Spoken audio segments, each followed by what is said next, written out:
You know how when I was in Lincoln during lockdown and I used to go off, travel to places, and I used to say, I'm in the middle of nowhere. I take it all back. Because I am literally in the middle of nowhere to see that gibbet.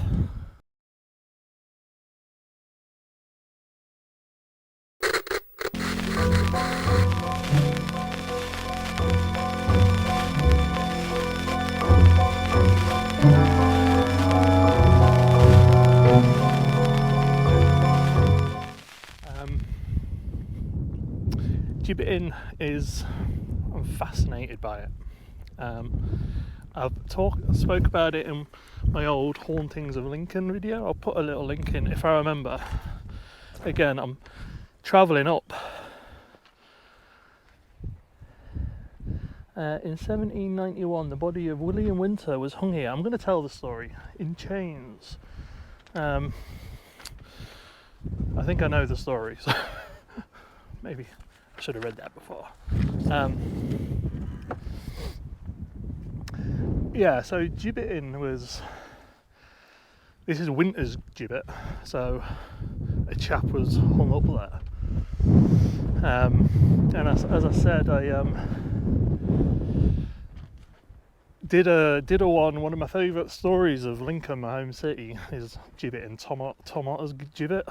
I'll send a link to that, but this one was from 1791.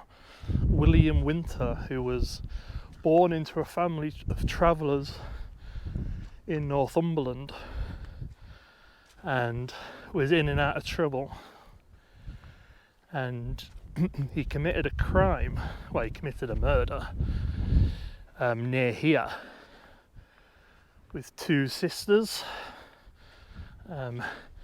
Eleanor and Jane Clark. It was the 29th of August 1791, and as William Winter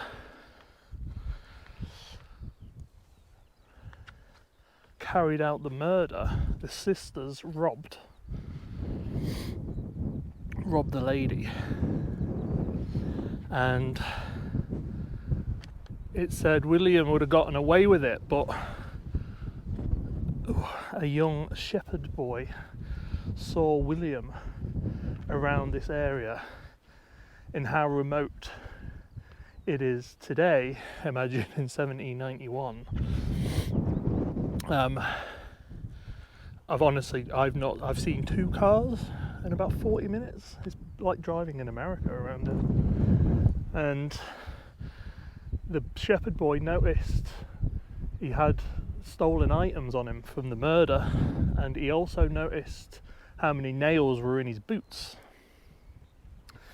and these were imprinted on the lady that was murdered, and so he was convicted. There's another plaque down here. Let me just potter away down here while I natter. And so he and the sisters were found guilty, and they were hung in Newcastle, the old gallows of Westgate. Something totally unrelated.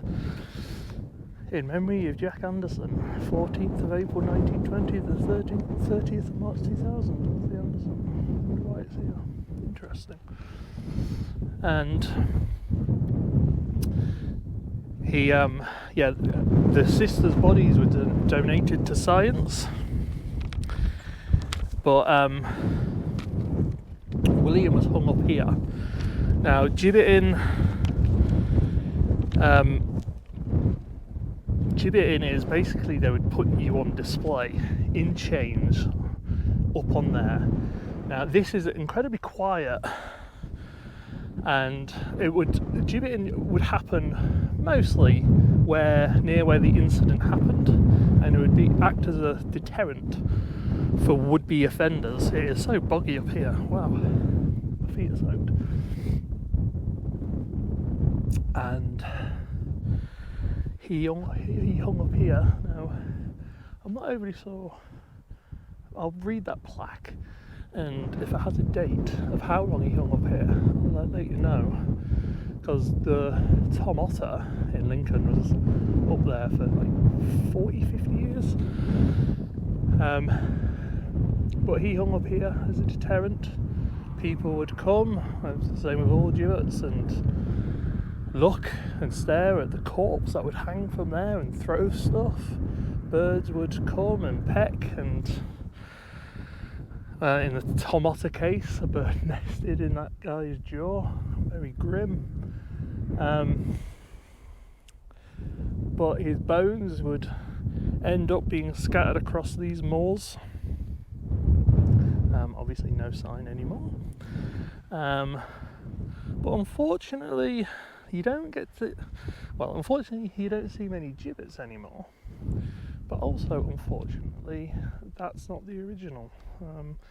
This white base was the original base for the original gibbet. But this new one was erected in 1867, so that's been there since 1867. And that is the story of William Winter's gibbet out in deepest, darkest, remotest Northumberland. Very beautiful, you can see for miles.